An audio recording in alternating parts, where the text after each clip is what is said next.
अस्सलाम वालेकुम। आज बात करते हैं 295C की। 295 एक कानून है जो सबसे पहले हिंदुस्तान के अंदर, ब्रिटिश इंडिया के अंदर अंग्रेज़ों ने मुतारिफ करवाया था तौहीन मज़हब के हवाले से, ब्लास्फेमी के हवाले से, क्योंकि बहुत ज़्यादा इंटरफेथ कम्युनल कॉन्फ्लिक्ट्स थे, बहुत ज़्यादा लड़ाइयाँ होती थी मज़हब के एतबार से, हिंदुओं, मुसलमानों की और दूसरे मज़ाहिब के लोगों की आपस में। और इसको अवॉइड करने के लिए, क्योंकि जब लड़ाई शुरू होती थी तो बहुत सारे जो हिंदुस्तानी हैं वो एक दूसरे के मज़ाहिब के खिलाफ बहुत गलत और अजीब व गरीब तौहीन अमेज़ बातें करते थे, जिसको अवॉइड करने के लिए लॉ बनाया गया, ताकि इस लॉ के ज़रिए लोगों को ये बावर करवाया जा सके कि आप किसी भी मज़हब के खिलाफ, किसी के अकीदे के खिलाफ, किसी भी उनकी मुक़द्दस किताबों और शख्सियात के बारे में, अंबिया के बारे में, जो है डाइटीज के बारे में कोई भी गलत बात नहीं कर सकते, वरना आपको कानूनन सजा होगी, आपको जेल में डाला जाएगा। उसके बाद अंग्रेजों ने इस कानून पे अच्छा इम्प्लीमेंटेशन भी करवाया, और जिसकी वजह से बहुत जो है कानून के दायरे में रहते हुए लोगों ने कभी भी एक हद से आगे बढ़ने की कोशिश नहीं की। फिर माशाल्लाह पाकिस्तान बन गया, और हमने जो है इस्लाम के नाम पे एक मुल्क लिया, और फिर उस मुल्क के अंदर जो कुछ हुआ इस कानून को लेकर वो आपके सामने है। ये बात ठीक है कि पाकिस्तान में कानून की अमलदारी नहीं है, लोगों का अदालती निज़ाम पे और पुलिस के निज़ाम पे जो है ज़्यादा जो है वो एतमाद नहीं है, और वो सही एतमाद नहीं है, क्योंकि हमारा अदालती निज़ाम और पुलिस का निज़ाम को इतना मौसर नहीं है, एफिशिएंट नहीं है, जिसकी वजह से ऐसे कवानीन में हमेशा लोगों को जब जज्बात शामिल होते हैं और उसके अंदर जो है इस्लामी जज्बा शामिल होता है, दीनी जज्बा शामिल होता है, और लोगों को उभारा जाता है, प्रोवोक किया जाता है मुख्तलिफ सो कॉल्ड उलमा की जानिब से, तो लोग कानून को अपने हाथ में लेते हैं, क्योंकि उनके ख्याल में ये होता है कि कानून ने तो कुछ करना नहीं, पुलिस ने कुछ करना नहीं, इंतजामिया ने कुछ करना नहीं, अदालतों ने इंसाफ देना नहीं, तो कानून को अपने हाथ में लिया जाए।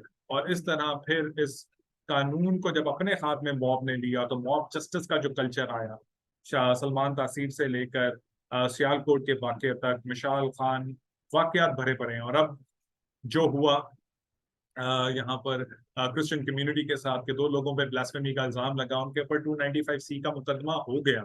ठीक है, पुलिस ने अपना काम किया, अदालत में जाना था मामला, अगर ऐसा होता कानून के मुताबिक उन्हें सजा मिल जाती, लेकिन लोगों ने फिर से कानून को अपने हाथ में लिया, और वहां पर जो कुछ हुआ वो आपके सामने है। लेकिन क्या हमने इससे कुछ सबक सीखा?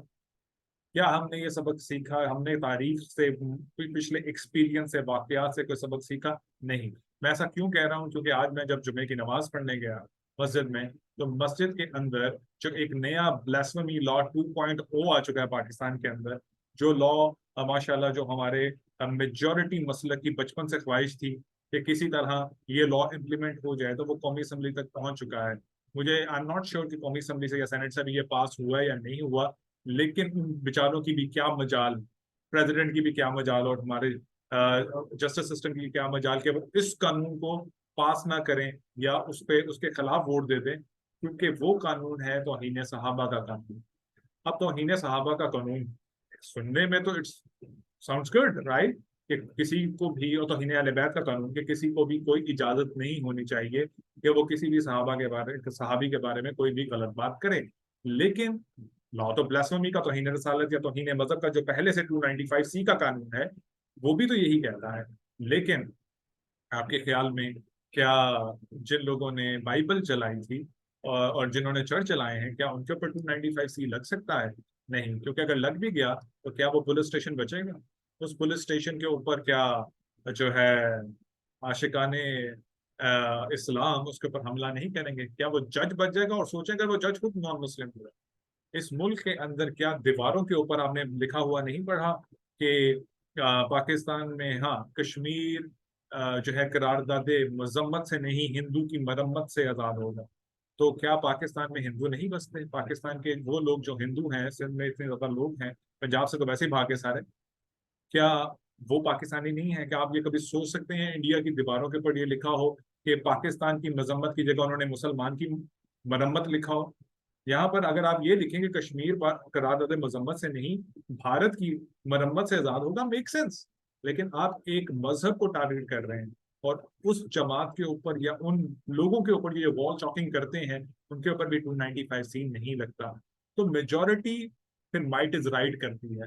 تو پھر اس مسلک کے اندر میں جب آپ مسلکی اختلافات کے اوپر قوانین بنانا شروع کر دیں گے، جو اختلافات 1400 سالوں سے ہیں، تو آپ سوچ بھی نہیں سکتے کہ آپ کے گلی محلوں میں کیا ہوگا. آپ گلی محلوں میں قتل و غارت کی طرف جا رہے ہیں. میں آپ کو ایک مثال دیتا ہوں کہ اگر فار ایگزامپل یہاں پر کسی گلی محلے میں ایک لڑکا دوسرا لڑکے سے یہ پوچھتا ہے کہ ہاں جی قانون پاس ہو گیا. اب اس کو پتا ہے قانون تو ہے کہ جی آپ اگر ابوبکر صدیق رضی اللہ تعالیٰ عنہ کو خلیفہ مانتے ہیں، وہ کہے گا نہیں میں نہیں مانتا. کیا پتا وہ 4 باتیں ایگزیجریٹ کر کے دوسرے سنی مسلمانوں کو بتائے اور وہ سنی مسلمان اس پہ کیس کرنے کی بجائے وہیں پہ اس کا فیصلہ کر دیں. ٹھیک ہے، جو پہلے ہو چکا ہے وہ اس کو ہو سکتا ہے وہیں زندہ جلا دیں، وہیں مار دیں کہ اس نے توہین صحابہ کیا اور قانون سے تو کبھی انصاف ملنا نہیں ہمیں. اور اگر وہ لوگ چلے گئے پولیس اسٹیشن اور پولیس نے جو ہے وہ ایف آئی آر لکھنے سے انکار کر دیا کہ اس نے تو کوئی توہین کی نہیں، اور وہ پولیس والا اگر اہل تشیع نکل آیا، تو سوچیں اس پولیس اسٹیشن کے ساتھ کیا ہو. اور اگر پولیس اسٹیشن نے ایف آئی آر لکھ لی اور جج نے اس کو چھوڑ دیا کہ یار اس نے توہین نہیں کی، تو پھر وہ جج اگر اہل تشیع نکل آیا تو سوچیں اس جج کے ساتھ کیا ہوگا. جس طرح آج ایک کرسچن ایڈمنسٹریٹر کو جرا والا چھوڑ کے جانا پڑ رہا ہے. تو آپ یہ سوچیں کہ آپ اس قوم کے ساتھ، اس ملک کے ساتھ کرنے کیا جا رہے ہیں اس طرح کے قوانین بنا کے. ٹھیک ہے، آپ کو لوگوں کی تربیت کرنے کی ضرورت ہے، قوانین بنانے کی ضرورت نہیں ہے.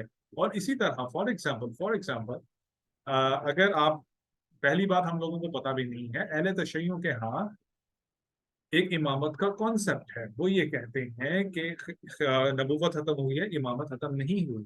امامت ایک ڈیوائن آفس ہے، اور حضرت علی جو تھے وہ پہلے امام تھے. تو جس طرح نبی کے ہوتے ہوئے کسی اور کی حکومت نہیں ہو سکتی، امام وقت کے ہوتے ہوئے بھی کسی اور کی حکومت نہیں ہو سکتی. اس لیے وہ اگر ابوبکر، عمر اور عثمان کو خلیفہ تسلیم نہیں کرتے. لیکن یہ ہمیں بات پتا ہو تو پتا ہو. اب اگر وہ اپنے امامت کا کانسیپٹ آپ کے اوپر لاگو کرنے لگ جائیں تو آپ کہیں گے نہیں نہیں یہ ہمارا موقف نہیں ہے، ہم تو امامت کی ڈیوائن آفس نہیں مانتے، تو وہاں پہ توہین لگا دیں گے.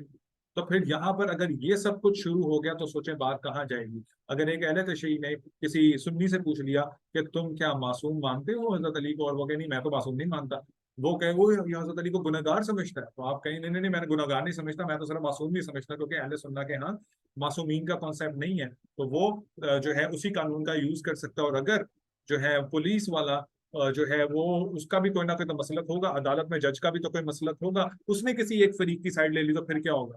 آپ اس ملک میں کرنا کیا چاہ رہے ہیں، آپ اس ملک کو کس طرف لے کے جانا چاہ رہے ہیں. تو پلیز جذباتی ہو، یعنی دماغ کا استعمال کریں. اور ایسے قوانین کی ہمیں ضرورت نہیں ہے، ہمیں لوگوں کی تربیت کی ضرورت ہے کہ لوگ ایک دوسرے کے ساتھ انٹرفیتھ ہارمنی کے ساتھ اور انٹرسیکٹ ہارمنی کے ساتھ جی سکیں. اور پلیز یہ قتل و غارت بند کی جائے. شکریہ.